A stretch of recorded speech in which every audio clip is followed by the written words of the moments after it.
the Seahawks are alive with Russ back. They are 3-5 after 8 games. Well, I'm going to say true because I'm not going to count out Russell Wilson, who I think is one of the best quarterbacks in the NFL, Mike. And they have a bye this week, and then that Packers game is really going to tell us more the next week. And they hope that Russell Wilson will play that game, and Geno Smith has done what he needed to do. They went 1-2, Mike, but they had chances to win the 2 games they lost. They lost to the Steelers in overtime, and they lost to the Saints by 3 points. They had a chance to win all 3 of those games. I think this is still a good team, and with Russell Wilson, it makes them even better. The problem is they're last in that division, and we know that's a tough division. But I still say they're in it right now with Russell Wilson and with the 17-game season. Yeah, they've got to jump the 49ers at a minimum in order to be in it. Yeah. And I think what's going to haunt the Seahawks is the loss to the Vikings when it's time to figure out the tiebreaker, because the Vikings are going to get that 7th seed at 9-8 or 10-7, and if the Seahawks have the same record, obviously the Seahawks don't get in. So that's something to keep an eye on. I say they are alive, but barely, and they're going to need to win some of these big games to really throw themselves back into it. True or false? Carson Wentz of the Colts is not a big game quarterback. Well, I'm going to say true until he proves it, and I just don't think he's proved it yet, Mike. I mean, the Eagles won a Super Bowl without him because he was injured, and then, he gets in these big-time, big-game situations, and he makes mistakes, crucial mistakes at crucial times. He'd only thrown 1 interception this year until yesterday when he threw 2, and they were just huge. They were huge interceptions in that game. So, yeah, I'm going to say true until he proves me wrong. Now, I think he can prove me wrong, but he's got to do it. But this is a team, Mike, that they are where they are because they've beaten the Texans, Dolphins, and 49ers. They have not beaten any quality teams yet. Kevin Byard told me after the game yesterday that he was surprised that Wentz threw the ball on the pick in overtime, because I was trying to get Byard to say, as tactfully as I could, that when you're out there on defense against Carson Wentz, you're kind of waiting for that bonehead play. And it's a factor of him trying to do too much. It's very similar to what we see from Jameis Winston from time to time. Trying to do more than he's capable of doing. Wentz tries to keep plays alive longer than he should. Let's look at the one in the end zone, because what he was actually trying to do when he threw that ball with his left hand was avoid a safety. Well, he never should have put himself in the position where he was trying to avoid the safety, because he had the opportunity to basically spike the ball near the foot, I think, of a tight end. He didn't do it. So the next thing you know, he's gobbled up and he's going down, and he gambled with 7 in order to save 2. That's exactly what happened. Watch. You've got the, is it the back? Is it the tight end? It's the tight end over there, and he could have thrown it down at his feet. Yeah. It wouldn't have been intentional grounding because it's close enough to somebody, but the effort to avoid the safety results in the touchdown, and it took them down the field, and they scored, and they forced overtime, but then that other interception. So I agree with you. He's not a big game quarterback. Yesterday was as big of a game as it's going to be in the regular season, because now the Colts are 3 games back with the tiebreaker in Tennessee's favor. They got to make up 4 in 9. The Derrick Henry injury gives them a sliver of hope, but they would have a much thicker slice of hope if they had won the game yesterday. Next up, the Cowboys should consider resting Dak Prescott another week. True or false? The next 2 games are at home against the Broncos and Atlanta. Oh, I say true simply because they were able to pull out that game over the Vikings. And I guarantee you they went into that game thinking, we may lose this game, but long-term, that's okay. We're going to win the division. There's no question about that. We've got to get Dak fully healthy. So if you give him another week, and frankly, Mike, you can beat the Broncos with what Cooper Rush did last night. You can win that game against the Broncos. They don't have Von Miller. They're not going to have Garrett Bowles. He has a high ankle sprain. He's going to miss the game. This is a winnable game for the Cowboys based on what Cooper Rush did yesterday. I'm resting down. If there's any doubt whatsoever that he can further injure this thing, that it's not going to get to 100% unless he rests, I'm resting him this week, Mike, and maybe even next week too against Atlanta. Yeah, they've got the Chiefs Sunday, the 21st of November. That could be a very good game in Kansas City.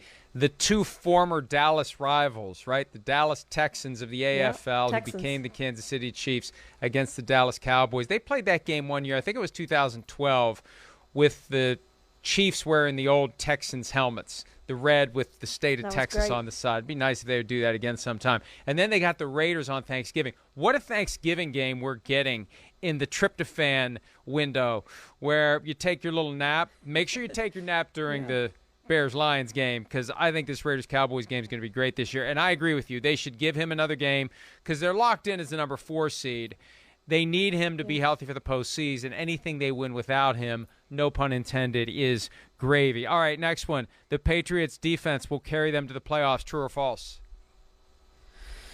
Whew, this is a tough one. But I'm going to go with true, because I think the Patriots have figured out who they are. They're 4-4 now. They've won 3 of their last 4. And frankly, they should have beaten the Cowboys. They should have won their last 4 games. But I just think they figured out who they are. Their defense is really good. They know what Mac Jones can and can't do. So I'm going to say true on this, Mike. I think they end up making the postseason. Yeah, I'm going to say true as well. I'm looking at the standings here. They become a pain in the ass, frankly, when the teams are on byes, because some teams have played 7, some have played 8. But they're in range right now to get to the postseason. And they started, were they 1-4 or 2-4? They were 2-4, 1-3 and 2-4, I believe. But they've shown that they can beat a good team. And the games they've lost, there was just one that was convincing, and that was the home loss to the Saints. So they figured out how to win some of these close games, and they're going to be there in the postseason. And the defense, what they did yesterday to Justin Herbert, when the Chargers had 2 weeks to get ready for it, was impressive. The Cleveland Browns will not make the playoffs. True or false? Well, I'm going to go with true, Mike, simply because I think that game yesterday was big. You talk about leapfrogging. I mean, they're last in their division right now, and Baker's shoulder's not going to get any better. And this is a really, really tough division. So I don't know that they're going to leapfrog any of those teams in front of them, which makes it hard to make the playoffs when you're last in your division. Yeah, I agree with you. Now, in theory, you could have all 4 teams from one division make the playoffs for 3 wild card spots, but that's going to require the second-place team in every other division to be terrible to make that happen, and I don't think we're at that point yet in the AFC. So they are in danger of making the playoffs. I'm not ready to say they have no chance like I did with the Bengals, but we saw it in 2019. After they had their rebirth in 2018, bar goes high. Browns fail to meet it. Last year, bar goes sky high after they win a playoff game, and now this year, 4-4 is not where they thought they were going to be. Home loss to the Steelers has to hurt. Soul-searching time, and I would keep Baker Mayfield, but I wouldn't give him more than $30 million a year. And I think there's a way that they'll make Baker Mayfield an offer they know he won't accept, so they won't disrespect him. They'll say we want to keep him, but they're never going to pay him what he thinks he's worth, and I don't know who else will. I don't know if you and I talked about this. I had the conversation with somebody. I can see Baker Mayfield being, I think it was you and I, an ideal candidate to quarterback the Lions. Oh, yeah, he does make sense there. It was not us, but he does make sense for the Lions, Mike. And I do think he's short-term in Cleveland. You know, they have the option year and can franchise tag him if they want to do that. But I just think he's short-term in Cleveland. I think they're going to look elsewhere for their quarterback. Yeah, I agree with you completely, and he's going to limit how far they can go. Deshaun Watson will not be traded by 4 p.m. Eastern tomorrow. True or false? Ooh, this is a tough one. I'm going to say he's not going to be traded by tomorrow. That's a true statement, but who knows? I mean, we know the Dolphins want this to happen. The Texans want this to happen. Deshaun wants this to happen, so maybe they can come to some sort of an agreement, but I'm going to say no, it's not going to happen. The Texans are going to hold on to him until the offseason and trade him somewhere. You know, something I reported last night and we had at PFT, and it hasn't gotten a whole lot of traction. And, hey, you know what? If folks want to ignore actual factual news, that's their business, because nobody else is actually advancing this story. Jay Glazer a little bit, but I've been busting my ass the past 8 weeks, frankly, to find out what's actually going on. Past 8 days, excuse me, not 8 weeks, 8 days.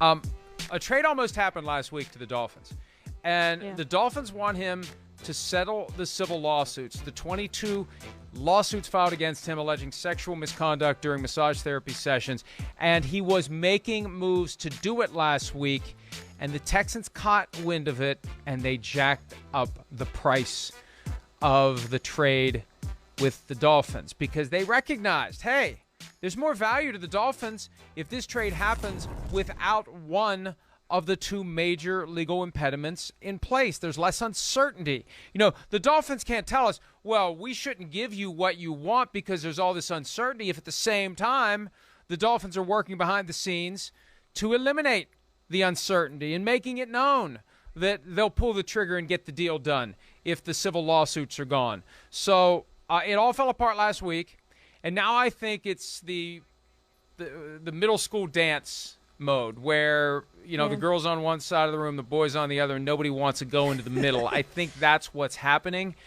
And somebody's got to make a move between now and tomorrow at 4 p.m. Eastern. They got to land the plane. And, Charean, when you're dealing with one extremely dysfunctional team in the Texans and another team that isn't all that far behind, you may not be able to land the plane. Everybody may want to do it, but you may not be able to land the plane. So are you saying true or false? Is it going to happen? I am saying I don't want the fact that it was so close to happen last week to deter me, and I don't want whatever I say to be wrong. I say right now, my gut tells me it's true, it won't happen, which means it's false that it will happen. And the moment that I lock into that is the moment he gets traded. But right now my vibe is that they're too dysfunctional to get it done. They're too stubborn, they're too dysfunctional, and you need somebody who's going to clunk heads together and get it done. Unless the owners get immediately and directly involved, and the owners are the root of the dysfunction, I just think that as much as everybody wants to do it, they're not going to be able to pull it off. And I hope for the Texans' sake, Deshaun Watson doesn't show up on Wednesday and say, put me in, coach, I'm ready to play. Because they can't keep him out if he doesn't want to be out. Now, they don't have to play him, but they can't lock him out of the facility. They can't put him on paid leave unless he's willing to be on paid leave. All right, last one real quickly. We will see a bigger trade before the deadline than Von Miller. True or false? I don't know what's a bigger name than Von Miller to get traded. I guess Deshaun Watson, simply because he plays quarterback. I would argue that Von Miller's a better player. I'm going to say we are not going to see a bigger trade than what transpired today with Von Miller. I mean, we may see Deshaun Jackson go. We may or may not see Odell Beckham go. I don't think he will. But even then, I think Von Miller is the biggest name we're going to see traded. The trade deadline is just too early, Mike. I think if it was a couple weeks later, we'd see more big names go. It just occurred to me we've had 2 Super Bowl MVPs traded just in a matter of days. That's right. Yep. Joe Flacco and Von Miller. Yeah. Yeah. All right, let's go ahead and take a break. And I agree with you. False. We will not see a bigger trade before the deadline than Von Miller. Hi, I'm Mike Tirico, and thanks for watching. Make sure to hit subscribe for the latest news and highlights from NBC Sports.